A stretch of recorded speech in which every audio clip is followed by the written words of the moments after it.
Dear students, we are going to discuss the topic of federalism. This is one of the most important topics in polity. Every year, there is 2 to 3 questions in prelims examinations, and every 2 to 3 years, there is a question in mains examination. It is one of the most important topic as it describes the structure of any country. So, we will study this topic comprehensively, and all the aspects of this topic will be covered. We will just highlight the sequence through which we will cover all this topic, and then we will deal the topic in detail. So first, we need to study the meaning of this word. The word federal itself is derived from the word foedus, which means agreement between two or more than two units. Then we will study the various other words related to this word federalism, like unitary, union, federalism itself, and confederation. Without studying these words, the concept of federalism will not be clear. So these three words are related with relation between center and state, or center and its administrative units. This word is related with independent sovereign countries. Independent sovereign countries.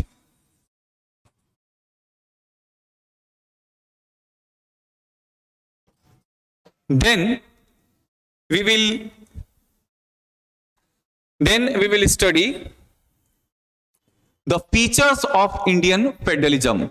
Generally, these features are common to all federal system of the world. Specifically, Indian features will also be covered.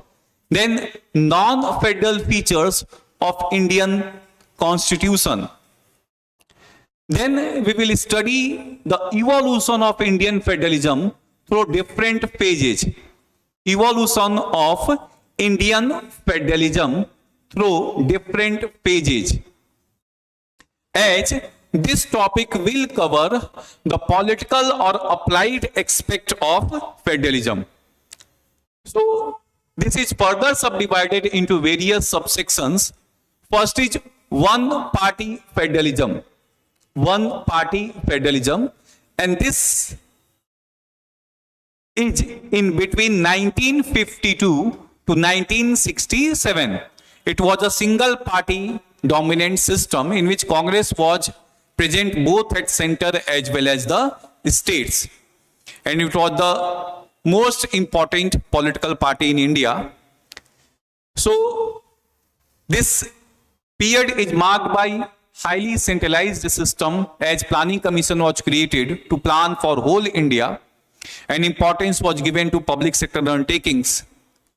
At the same time, there was creation of National Development Council also, which ensured the participation of states in the central policy making.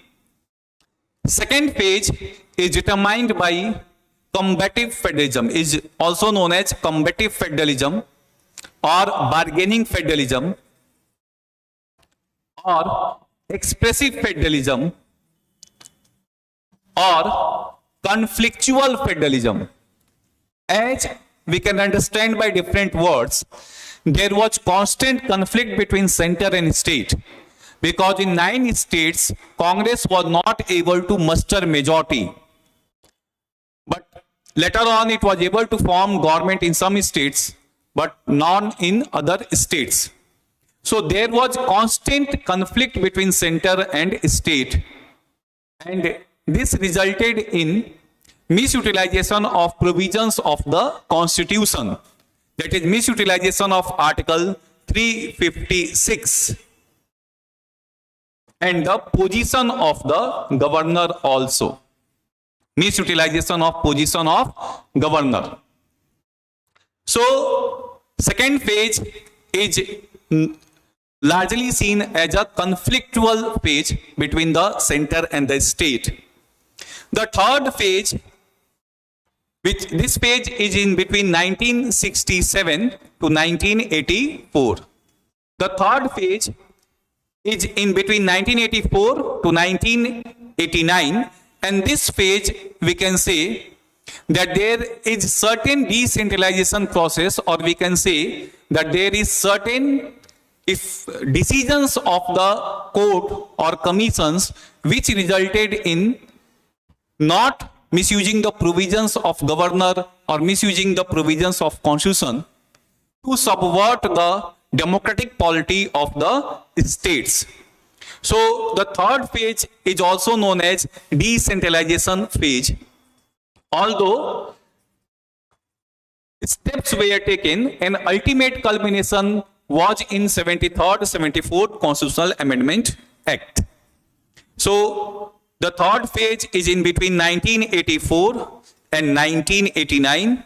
It was marked by judgment of Supreme Court in S.R. Bommai case that government cannot be dissolved without ensuring the confidence of the ruling party or non-confidence of the ruling party at the floor of the House, as well as in this Ranjit Singh Sarkaria Commission was set up, and which gave various recommendations related to the use of the position of the governor and how this position of the governor shall be utilized. It should not act as an agent of the center rather than constitutional head of the state. And also, Rajiv Gandhi initiated the process of decentralization.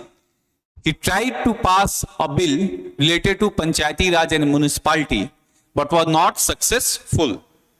The fourth phase itself is subdivided into two subdivisions, and fourth phase is in between 1990 to 2014, which is also known as multi-party democracy, multi-party federalism, या multi-party federalism we can say. But again this phase is subdivided between two sub-phases from 1990 to 1991 and from 1999 to 2014. 1990 to 1999, that is, this phase is marked by highly unstable government. Within span of 9 years, we presented 8 prime ministers, starting with Vishwanath Pratap Singh, then Chandrasekhar, then P.V. Narasimha Rao, then S.D. Devgowda, then Indira Kumar Gujral. Before that, S.D. Devgowda, Atal Bihari Vajpayee, then Indira Kumar, Atal Bihari Vajpayee, S.D. Devgowda, Indira Kumar Gujral, then again Atal Bihari Vajpayee, then again Atal Bihari Vajpayee. So within a span of 9 years, we produced 8 prime ministers. And this page was the most important page related to Indian economics, as we initiated various reforms in this page, starting with liberalization, privatization, globalization, that is new economic policy. So this integrated Indian economy with the world economy. So by one step, we were integrated with the world economy. At the same time, by 73rd, 74th Constitutional Amendment Act, we strengthened our grassroots also. So from 1990 to 1999, this was a highly unstable phase, and it was also known as Aaya Ram, Gaya Ram. Aaya Ram, Gaya Ram. From 1999 to 2014, this phase is a phase of understanding between different political parties that coalition should be stable, government should complete its 5 years tenure, and this phase was marked by jumbo coalitions, taking 2020 party along with the central government was able to form the government along with 20 parties, 15 parties, 13 parties, but the government was stable. No government was faced any no confidence motion. Although they faced no confidence motion, but government did not dissolved. So this phase is marked by highly stable coalition system, and this is the high time of coalition government. Again, the fifth phase is from 2014 to 2022, 23 onwards. Means present time we are seeing 2014 onwards. 2014 onwards. So this phase is again seen as return of dominant party federalism. This phase is again seen as the return of dominant party federalism. Return of dominant party federalism. As we can see that there is a coalition government at the center, that is National Democratic Alliance, but coalition does not mean anything here, as BJP has its own majority in that coalition. So there is return of dominant party system, and BJP itself has also formed government in various states. Like you can see, the most populous and the most important state from political perspective is Uttar Pradesh, and it is able to form government there. UP, Madhya Pradesh, Maharashtra, Karnataka, along with northeast states. Then you can say other parts of India also, they are able to penetrate itself. So there is a return of dominant party system in this phase. So this is evolution of Indian federalism through different pages. We'll study in detail these topics, and then we will study types of federalism. What are the types of federalism? There are various types of federalism, starting with competitive federalism. Competitive federalism simply means that center and state compete with each other, and state and state compete with each other. Like recently we have seen that the parent company of Vedanta, Foxconn, was to invest huge amount of money, somewhere near about $2 billion in Maharashtra, but at the last moment it transferred its project to the Gujarat. So this is what is competitive federalism, that states are trying to lure investment in their states through various policies and programs, providing various benefits to the multinational companies, ensuring that FDI is invested in their own states by leveraging their labor laws, by ensuring proper supply of electricity, labor, water, land, etc. They are ensuring ease of doing business.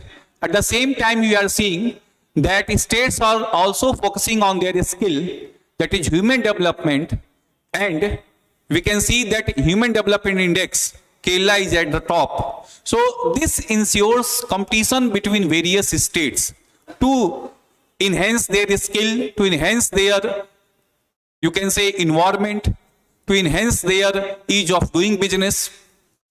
Another way we can say, another term is cooperative federalism. Cooperative federalism simply means that center and state has come to know that problems of India is mammoth, and it cannot be solved alone by center or by state itself. To achieve the goals of sustainable development goals, SDGs, MDGs, Millennium Development Goals, which is converted into SDGs. So we need to cooperate. Center and state needs to cooperate to achieve the goals of the constitution, goals of the nation, to eradicate poverty, to ensure employment.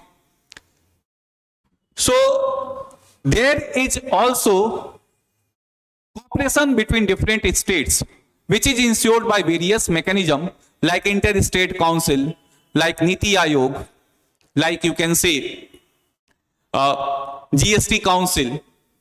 So itself, and Niti Aayog was created replacing Planning Commission, and Niti Aayog itself has a mandate of creating competitive and cooperative federalism.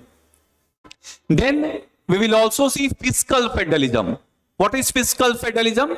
Fiscal federalism simply means that federalism in monetary terms, and this is ensured by Finance Commission of India by ensuring vertical division of money between center and state, and by ensuring horizontal division of money between different states. So it tries to ensure fiscal federalism by dividing the money between center and state as well as between different states. Also, GST Council is also ensuring fiscal federalism. So there are various mechanisms through which fiscal federalism can be ensured. We will discuss in detail this topic. Then lastly, we need to study the criticism by various scholars of Indian federalism or comment by various scholars on Indian federalism. Like K.C. Weir has enumerated that Indian federalism is quasi-federalism. Electrovich has enunciated that Indian federalism is sui generis of its own kind. Then somebody has said that Indian federalism is having centralizing tendency. So central bias is there. So all these topics will be covered. Now these are the dimensions through which we will cover our whole topic, starting with meaning, then different types of words, then features of Indian federalism, non-federal features of Indian federalism, evolution of Indian federalism through different phases. Then we will study types of federalism, then criticism and comment. So starting with the first word, what is exact meaning of federalism? See, federalism has been derived from the word foedus. Federalism has been derived from the word foedus. And foedus itself means agreement between two or more than two units. There is agreement between two or more than two units. This agreement can be in two ways. Agreement between two or more than two units. See, there is a process of creation of a federal system, and this process can be through process of integration or process of disintegration. Process of integration or by the process of disintegration. What is process of integration? In which smaller units, weak units, economically not viable units or politically not important units or militarily weak units, economically, politically, militarily weak units comes together to form a larger unit, as it was seen in the formation of United States of America. 13 states came together to form United States of America. Why they come together? Because they properly knew that they cannot face the might of the United Kingdom alone. And they are economically weak, politically weak, militarily weak. So they should come together to fight United Kingdom. And they created a federal system known as United States of America. So there is a process of creation of federal system, and in this 13 independent sovereign units came together through an agreement. So this is the process of integration.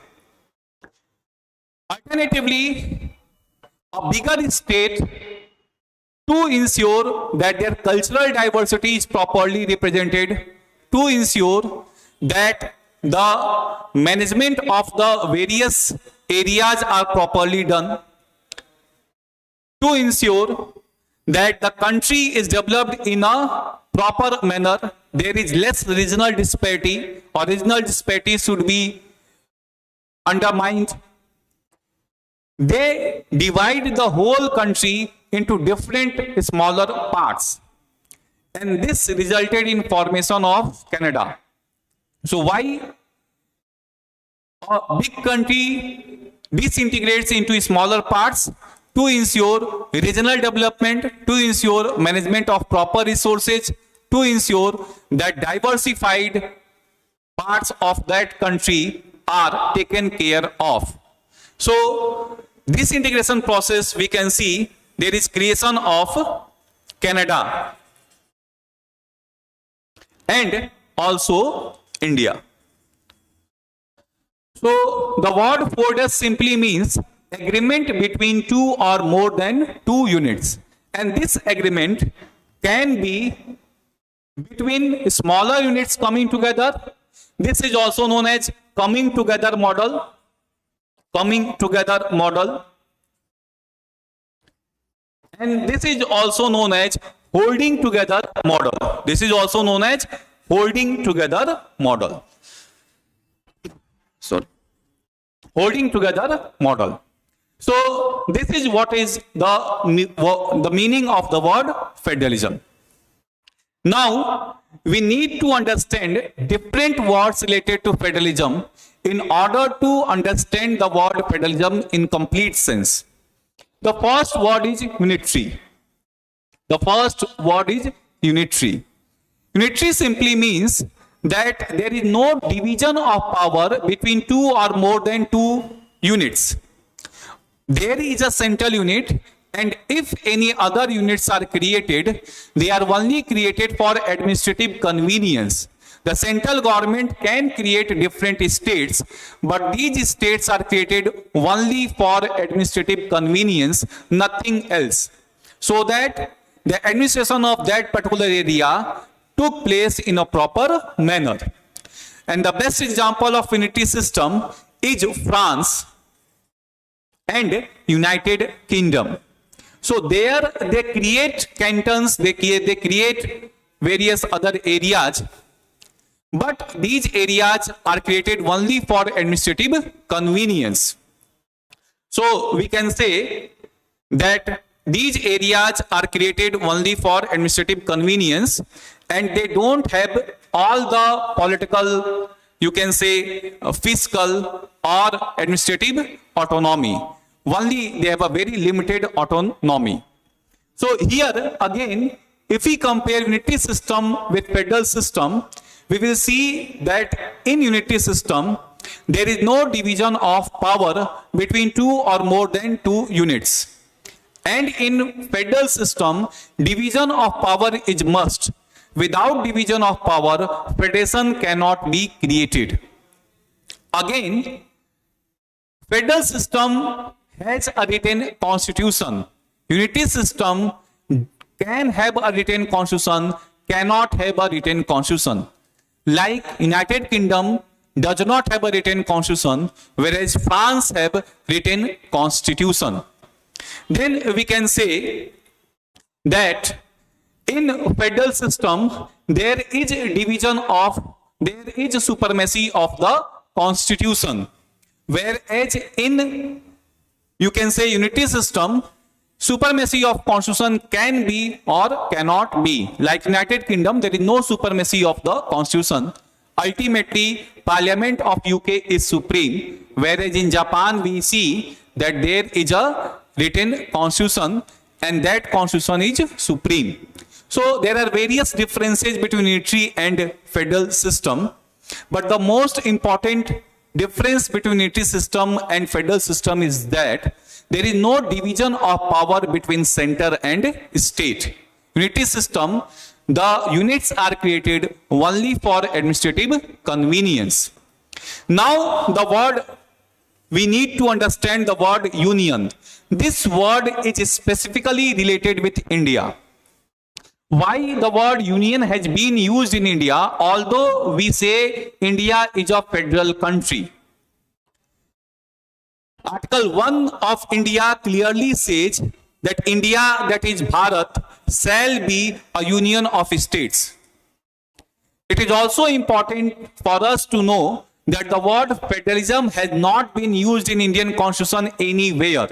Yet we say that India is a federal system. And Article 1 itself says, India, that is Bharat, shall be a union of states. What is the word union signify? Union is somewhere in between unity system and complete federal system. That's why we say India is a federal system with central tendencies. What is the word union signify? The word union signify that states in India are not created by any agreement, and they don't have the right to secede. So if they are not created by any agreement, we cannot write in Article 1 of the Constitution that is India, that is Bharat, shall be a union of states. We cannot write India, that is Bharat, shall be a federation of states, because all the states which were created in India are not by an agreement. They are just created by the transfer of power by East India Company to British Crown, and then from British Crown to Indian government. And again after that, there was division of states into different parts, part A, B, C, D, which was total 29 in number, and further it was divided by State Reorganization Act 1956 in 14 states and 6 union territories. And Article 3 of the Constitution clearly says that formation of new states, change in name, area, boundary of an existing state can be done by an act of parliament. So, union simply means that is, though the system is federal in nature, yet the states which are joined this federal system have not joined through any agreement, and thus they don't possess right to secede from India. The third word, federation, we have already seen, and the fourth word is confederation. Confederation simply means that independent sovereign units comes together for their mutual benefit, and if their mutual benefits are not served, they can come out of this confederation at any time, as it was seen in USSR, which disintegrated in 1989 to 1990. Again, EU is a type of confederation in which independent sovereign units come together for their mutual benefit. But if they think that their mutual benefit is not served, they can come out of this confederation of this European Union. For example, exit of Britain from European Union. So first we have understand the meaning, then we have understand different words, unitary, union, and then federal system, then confederation. Now we are going to understand what are the features of Indian Federation. These features in general are related with the federalism, and if federalism is present in any part of the world, these features will be there. First and the foremost feature is division of power. If all other features are present and this feature is not present, we cannot say that the country is federal in nature. In order to be a country to be federal in nature, division of power is must. Without division of power, there cannot be federation. And we have clearly seen in Indian context that there is division of power between center and state, as it is signified by part 11, part 12 and part 13 of the Constitution. Part 11 deals with administrative and legislative relation between center and state. Part 12 deals with finance, property, contract, suit and liability, that is center-state financial relations. Part 3 deals with interstate trade commerce. So all these parts signify that there is a division of power between center and states. Article 246 itself says subject matter of laws which is to be made by the center and state, which is itself prescribed in Schedule 7 of the Constitution, that is union list, state list and concurrent list. On union list, only union government can make law. On state list, only state government can make law. And on concurrent list, only both can make law. And if any of the organs try to legislate on other list, Supreme Court will declare that law as null and void. So first and the foremost important point is division of power. If this is not present and all other characters are present, we cannot say that the country is federal. Apart from this, there will be supremacy of the constitution. There will be supremacy of the constitution. What does this mean? This simply means that constitution of that country is supreme. Neither the central government, neither the state government is supreme. Constitution provides power to the central government. Constitution is the source of power to the state government, and neither of the units can transgress the constitution. If they try to, there is a court which will declare the laws made by that unit or functions performed by that unit as null and void. So here Constitution of India is supreme. Neither the central government, neither the state government is supreme. And Constitution is the source of all powers in the country. Constitution is the source to the union and to the state. So second major important factor is supremacy of the constitution. Then third important point we can see is written constitution. Sorry. Written constitution. Why we need written constitution? Written constitution is important so that there is no conflict, chaos or confusion between these two units. Why we write something?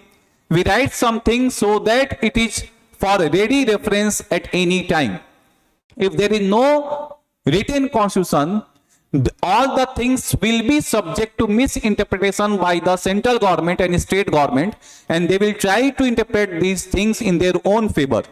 So if anything is written, it is clearly stating what are the powers of the central government, what are the powers of the state government, and it is clearly delineating the divisions between central government and state government.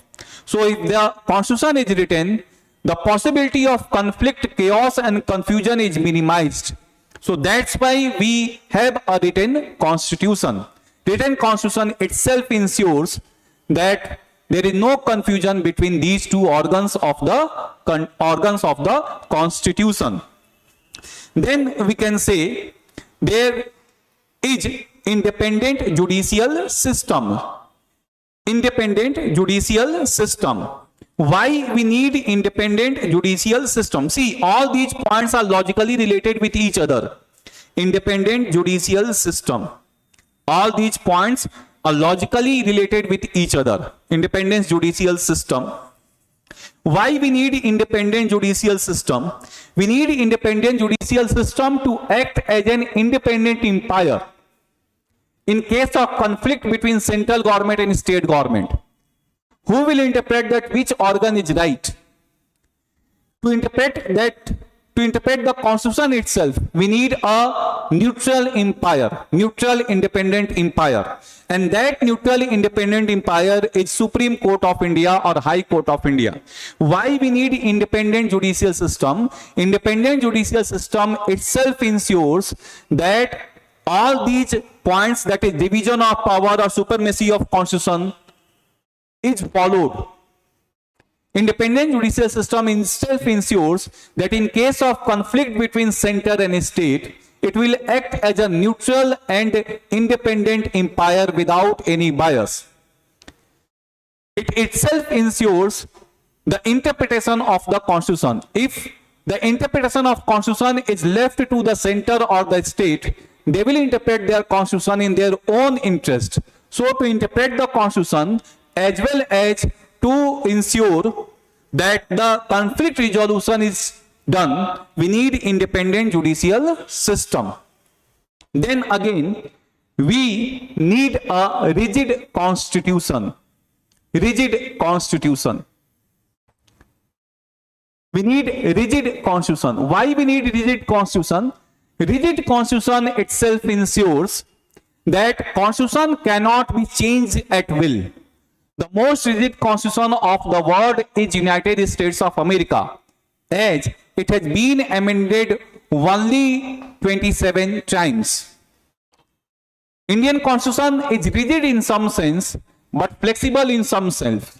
So Indian constitution is a mixture of rigid plus flexibility.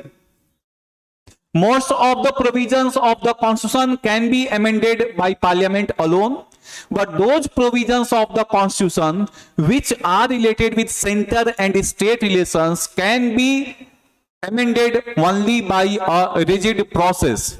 And rigid process involves amendment by the Parliament of India by special majority and then ratification by the states with 50% majority in the respective state legislatures.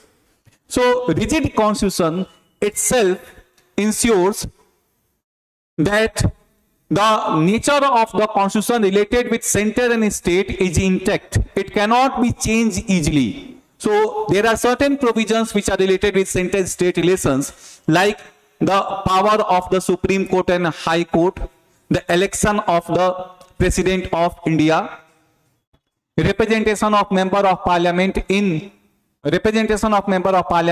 parliament.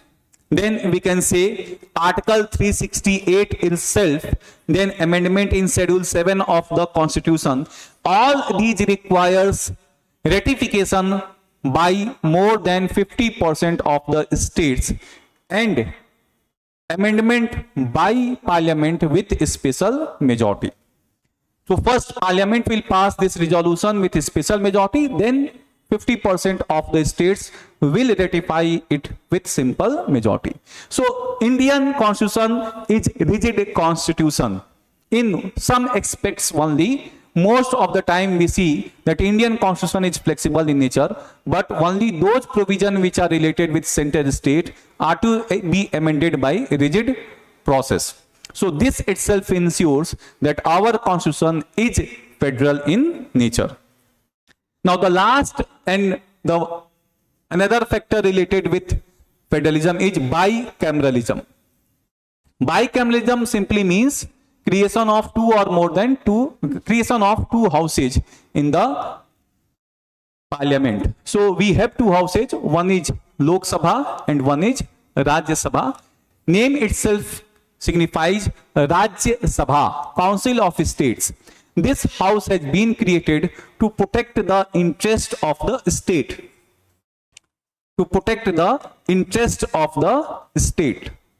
As here, the member of parliament are elected through elected members of SLA. Here, member of parliament are elected by elected members of state legislative assembly. And it plays a very significant role related to Article 249 and Article 312. Article 249 says that Parliament can legislate on state national interest only if Rajya Sabha passes a resolution to this effect by a special majority. And Article 312 says that Parliament can create a new All India service only when Rajya Sabha passes this resolution by a special majority. So in this way, it tries to protect the interest of the states. So all these factors are there, which makes sure that Indian system is federal in nature. So what are the factors? Factors which we can see is division of power. It is clearly stated in the Constitution. The division of power is there. Part 11, that is from Article 245 to Article 263. Part 12, that is from Article 264 to 300A. Part 13, that is article from 301 to 307. Then Article 245, 246 itself signifies the extent of the law of the central government, state government, in subject matter on which Parliament and state legislature can make laws. Then we have supremacy of the Constitution. Then written Constitution, independent judicial system. Then rigid Constitution. And then bicameralism. All these factors make sure that Indian federal system, the federal system in India is in accordance with the norms which are to to be there for a federal country. Now we will see non-federal features of the Indian Constitution. What are the non-federal features of Indian Constitution? Non-federal features of Indian Constitution.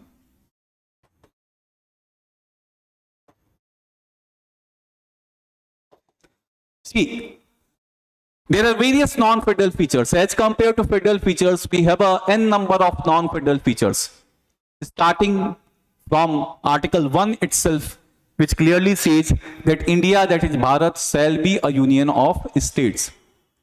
And along with this, Article 3 clearly says that formation of new states, change in name, area, boundary of an existing state, formation of new states, change in name, area, boundary of an existing state,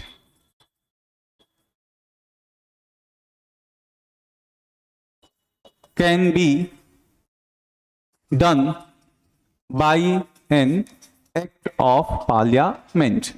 So here only central government needs the consult of the state government. They don't need consent of the state government. They only need consult. So in consultation process, it is not necessary that what they are trying to say will be accepted by the central government. And that's why we say India is an indivisible union of a divisible states. India is an indivisible union of divisible states. So when we compare Indian federal system with the role model of federal system, that is United States of America, so we see that Indian federal system has many drawbacks as compared to the federal system of United States of America. But at last we will see that what are the compulsions, what are the necessities which ensured that Indian federal system has deviated from the United States of America in the criticism part itself. So indivisible union of divisible states.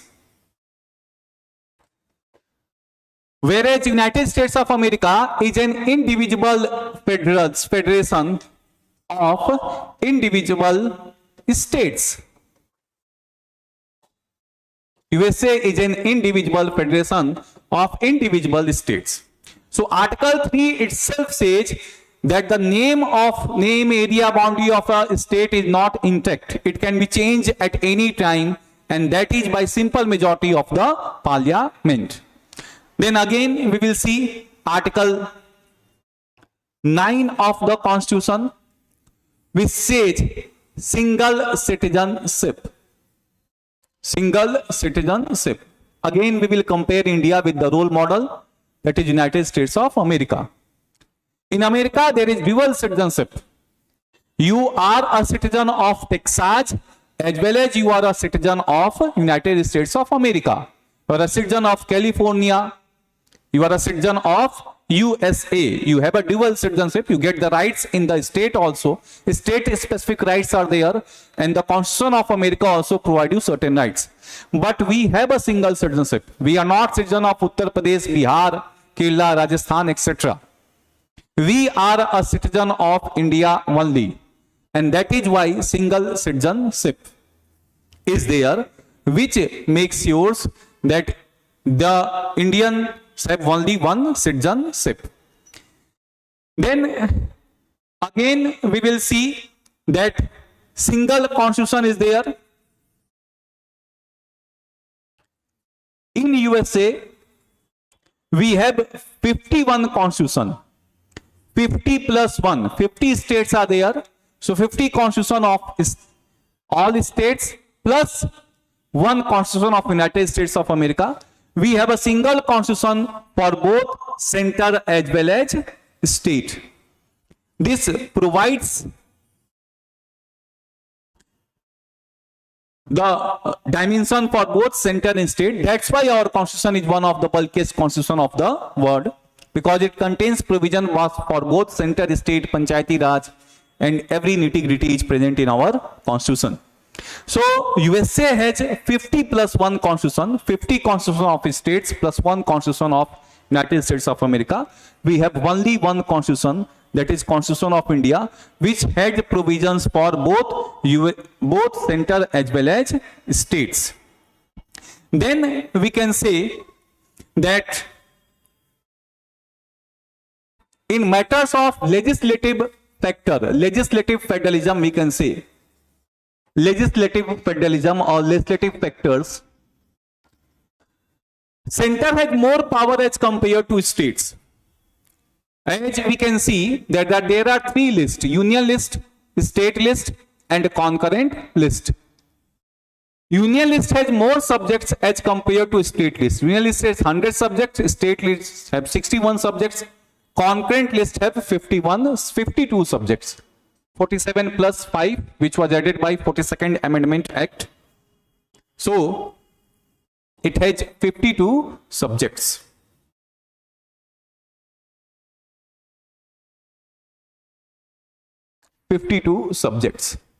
So as we can see that center has more dimensions to make law, states have less dimensions to make law.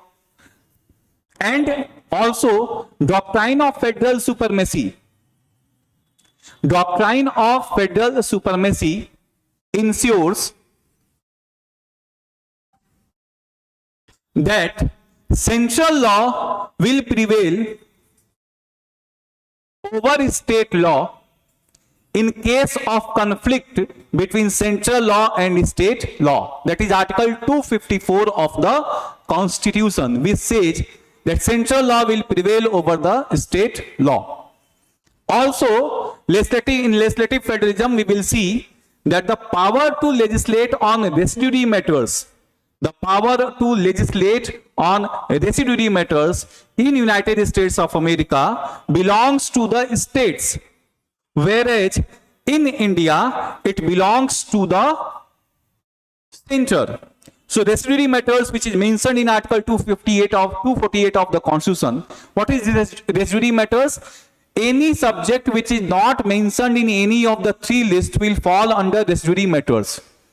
And the power to legislate on residuary matters will belong to the parliament, not to the state. Again, in legislative federalism, we can say that there is no provision in the Constitution in which if all 28 states decides that they want to make law on the union list, they can make law on the union list. But parliament can make law on the state list in 5 extraordinary circumstances. And these 5 extraordinary circumstances make sure that legislative supremacy of parliament prevails over the state law. State list, 5 extraordinary circumstances are there in which parliament can make law on the state list. Article 249, Article 250, Article 252, 253 and Article 356. So 249, parliament can make law on the state list in national interest if Rajya Sabha passes a resolution to this effect by special majority. Article 250 says that parliament can make law on the state list in national emergency. Although state legislature will prevail, but parliament possesses concurrent power to make law on the state list during national emergency. Article 252 says that parliament can make law on the state list if 2 or more than 2 states,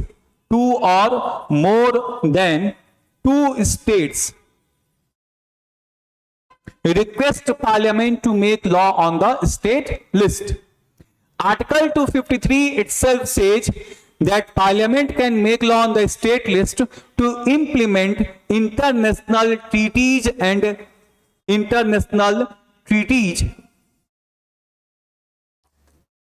agreements. Article 356 says that parliament can make law on the state list during state emergency.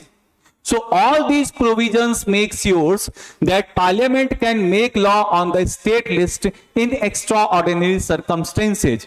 But there is no provision in the Constitution of India which says that Parliament can make, that state legislature can make law on the union list.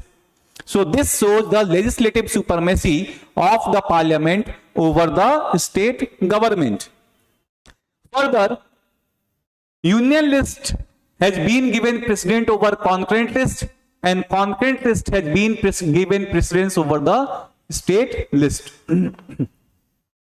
That is, if a law has been made by union list and the same provisions related to this law has been also there present in the concurrent list, union law will prevail. And if a law has been made on concurrent list and the same provisions related to this law is also present in state list, although there is no clear-cut same provisions in union list, concurrent list, state list, which are same in nature, but there are overlapping matters on which Parliament can make law, on which state list can make law. For example, you can say deployment of paramilitary forces has been given under union list, and deployment and police and public order fall under the state list. But if the law has been made by union government on paramilitary forces which had certain effect on this law will prevail over the state list. So union list is more powerful than concurrent list is more powerful than state list. All these provisions make sure that legislative federalism, on legislative sphere, union has more power as compared to the state government. We can see by these provisions. Further, role played by different institutions. Role played by different institutions. Different institutions.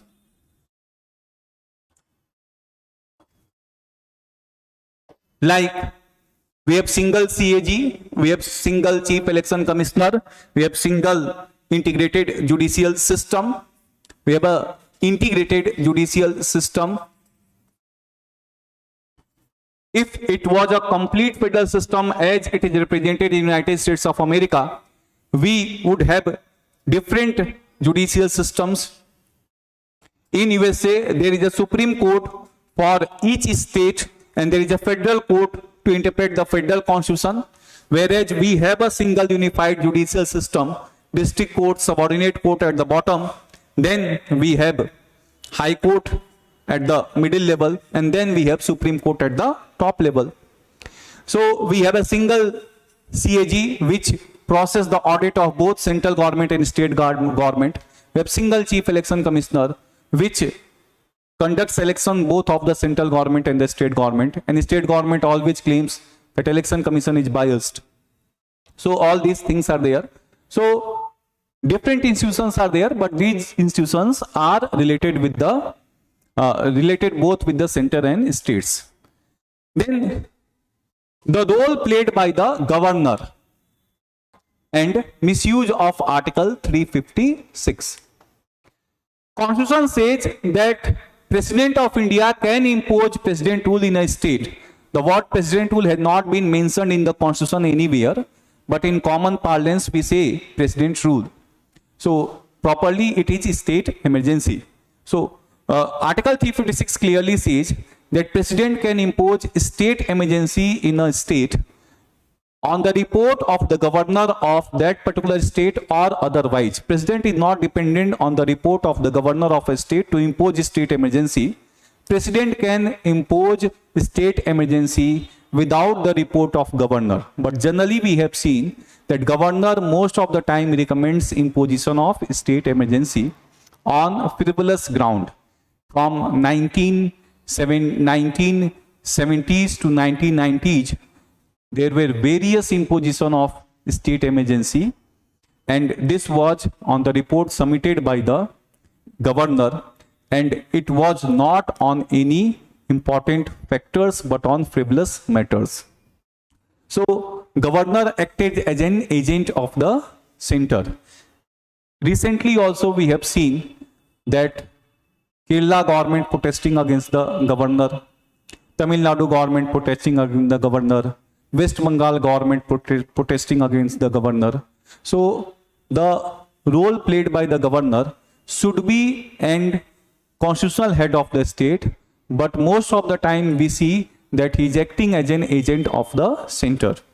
Also, he has the power to reserve a bill for the consideration of the president under Article 200 of the Constitution, as it was seen that recently Tamil Nadu has passed a bill by which it tried to exempted its medical institutions from directly coming under the NEET examination.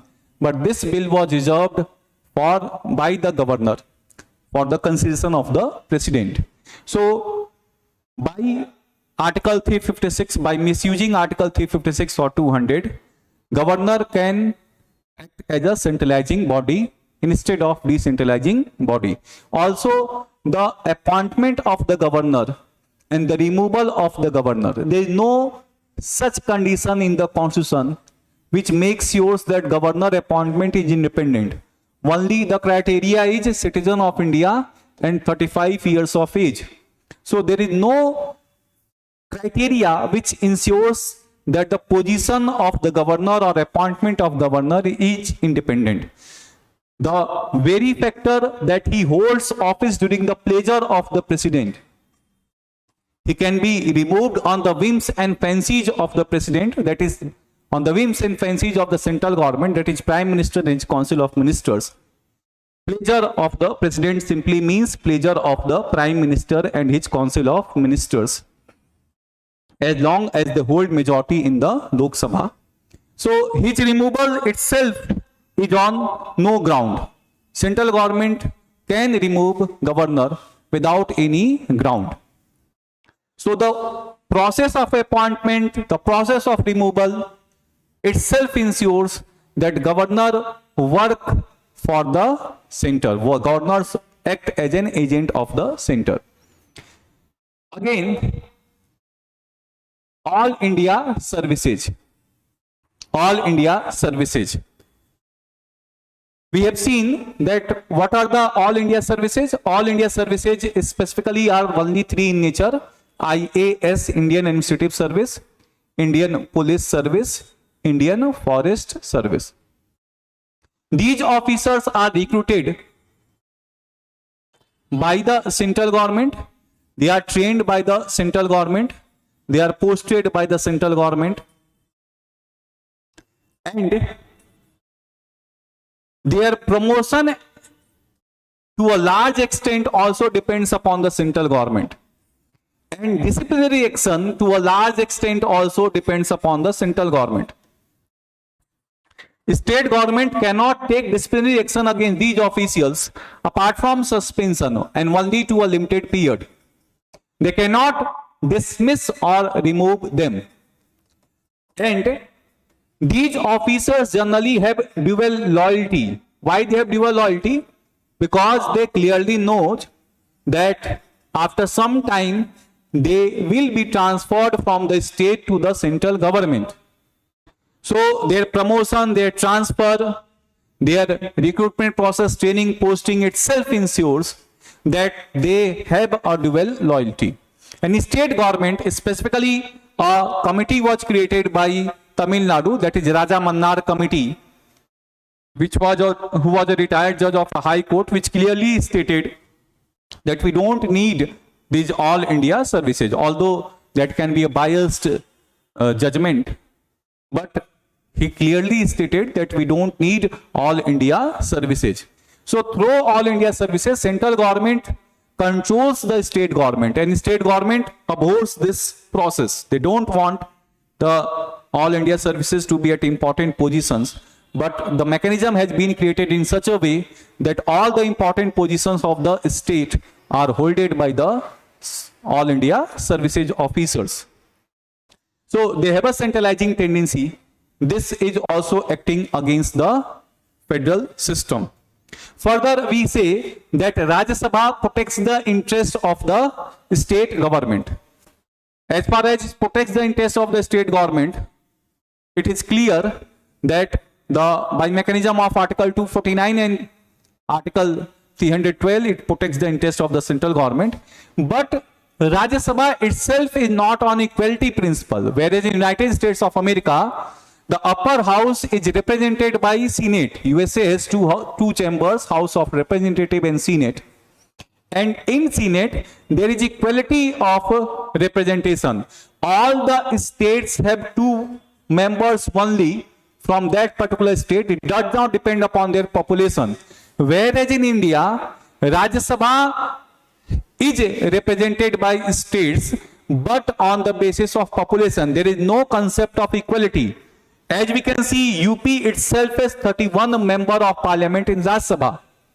And Nagaland, Manipur, Mizoram, etc., they have only 1 member of parliament from Rajya Sabha.